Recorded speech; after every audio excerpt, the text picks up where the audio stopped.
Welcome back, guys. In this video, I want to share something with you that has been on my head for quite some time. And at the same time give you some advice on things that you might do for 2024. It is something that happened to me 18 years ago during the Christmas season.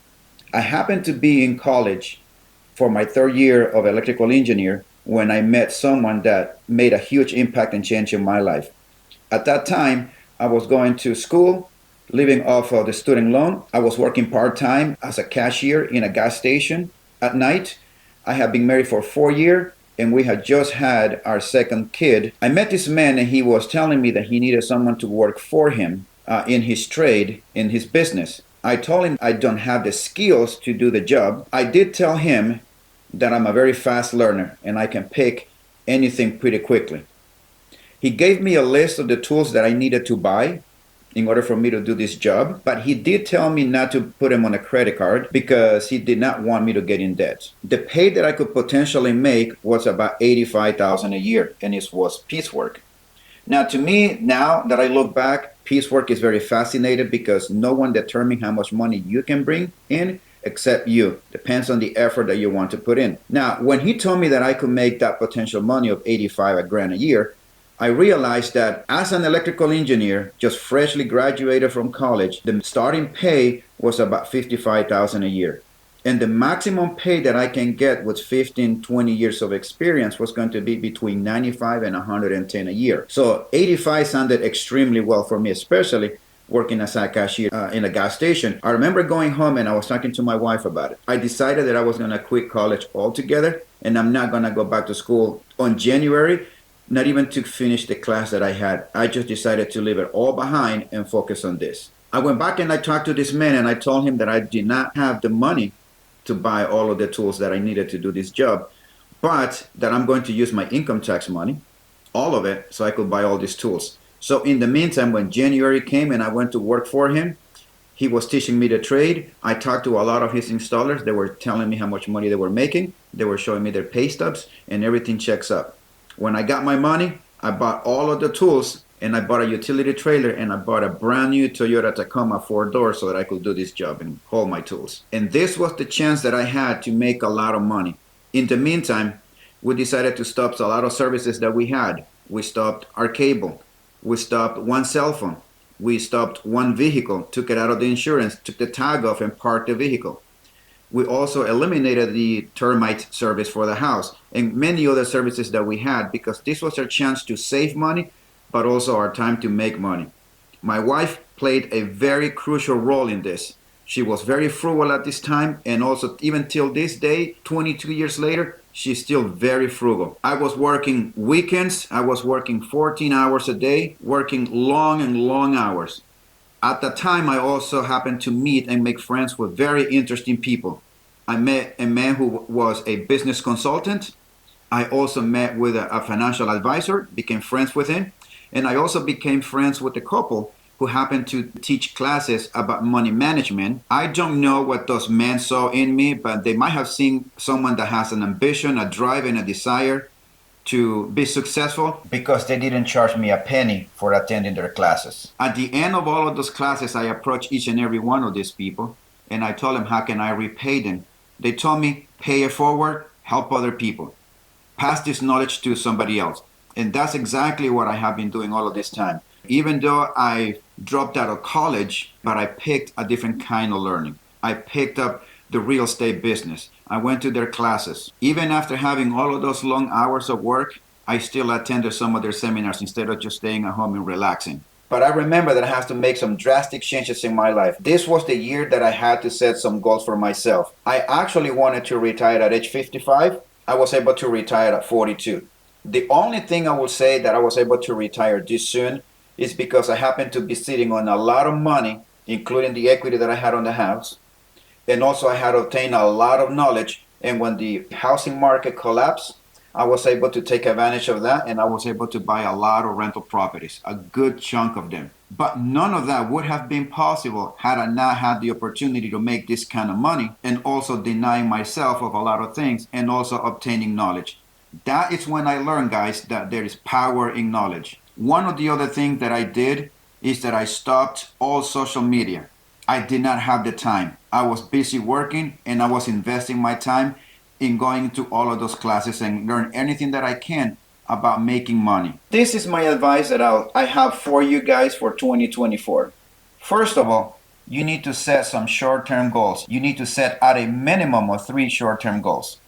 You need to have a 5-year plan, a 10-year plan, and also you need to have a time in which you want to retire, at what age.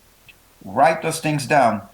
Place them on the wall where you can see them. Because we are entering in the election year here in the States in 2024, I would suggest that you do not get caught up into politics. I would suggest that you do understand policy, because policy influences the market and also the economy. But do not get caught up in the day-to-day. It will just upset you and it will take you away from spending time in things that are more productive. Also, I would suggest that you put down the video games. In my opinion, video games is just a way to keep you locked down to a couch and keeping you from unlocking your fullest potential. All you're doing is just getting all the free dopamine and it's just numbing your mind. You're not really learning things, and time flies, guys. Time does fly, and you're gonna look back and you're gonna realize that you have wasted so much time playing video games and also in social media. You need to get out of your comfort zone and you need to talk to people. This is a barrier that will keep you from meeting people who are successful, who can make an impact in your life. If you want to be successful in real estate, talk to people who are successful in that field.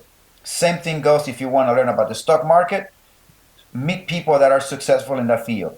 You want to get into crypto, by all means do it. Even though I don't like to mess with that field, but if many of you do, by all means do it. If you want to be successful in relationships, talk to someone, especially a man, that has been married for more than 15, 20 years, a very successful marriage. Do not get advice on marriage and relationship from people that are not successful in this field.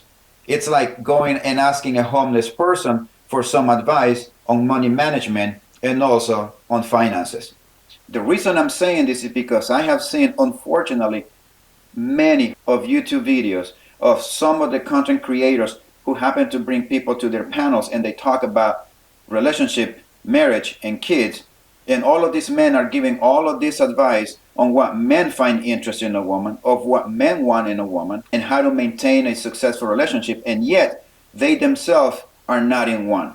They're talking about how to maintain a successful marriage, and they themselves are not in one. We tend to egg and trash women in the red pill by saying that women are good at keeping women single, that women give terrible advice to other women about relationship, that they are all experts on knowing how to get men, but they don't know how to keep a man. The same thing goes for many of the red pill content creators. And I listen to all of those people, and I'm saying to myself, these people have no idea what the hell they're talking about. I'm saying this because this is one of the things that I did, and I seek advice from people who have been in a very healthy, strong, successful relationship and marriage for 40, 50, and 76 years in the case of one man. I have had these men close to my life all these years, and I was able to get all of the advice from them. Those are the kind of people that I seek advice from. Not from people that have not been married, not from people that don't have any successful relationship, or either in some cases, guys, not people that have been married for 1 or 2 years. They do not have the enough experience for them to give you this advice. Will you invest money in the stock market with someone that has been in that field for just 6 months? You will not do that. You need someone with a longer track record of success. So guys, if you want to be successful in any field that you want to be, talk to people who are successful in the area that you want to be in. I really hope that I have been giving you something for you guys to think about. As you begin the new year, set some new goals and start working towards those things. I would suggest that you be on your grind all the time. Never let anyone deter you from that and take you away from that. And as you set your goals, make sure that you hang out with people that will help you and support you, and also will give you some encouragement and some tips for you to be able to achieve those goals as well. Don't hang out with people that will tell you that your goals are unattainable, or that they are unrealistic, or that you can't do it, because there's negative people out there. You need to hang out with people that will build you up and help you succeed. And if for some reason you happen to find a good woman along the way, make sure that she latches onto your vision and to your goals and to your dreams, because it is ultimately your goal and your responsibility to lead the family. I'm going to be sharing with you guys from time to time in my videos All of the knowledge that was passed on to me for free, I'll be sharing it with you. I will never share something with you guys that I have not applied in my life. I will never tell you and suggest some things that have not been successful and has not worked for me. All of this information, all of this knowledge was passed on to me, and I'm just going to pass it all on to you guys. I hope that as we begin 2024, we make the radical changes that we need for our lives, and hopefully we all can experience some success. I would like to read your guys' comments, your guys' dreams, and your guys' ambitions and goals. I am very fascinated with people that have goals and ambitions. I really enjoy helping people and also teaching people, especially young men. And when I see young men, I see myself in them because I know what it is to struggle, to go through hard times, especially now. I have been there. So if I can pass some of this knowledge to you guys, and hopefully it will bring you some success, it will bring joy to me. I hope that we all can work together on 2024 and set some goals and boy, change our lives and have a new vision, a new drive, and a new direction in our lives. I hope that you guys do take care of yourself. Work out, exercise, have enough sleep, eat healthy, put controllers down, do not get caught up into politics, read books, spend time in things that are productive, things that will build you up, and things that will make you money. Learn about how you can become successful in the area that you want to be successful. Start now. And again, I want to thank each and every one of you for supporting me, and hopefully we can form a strong bond of brotherhood wherever you are in the world. In the meantime, let's make 2024 a successful year. Let's go to work, watch your six, and I'll see you next time.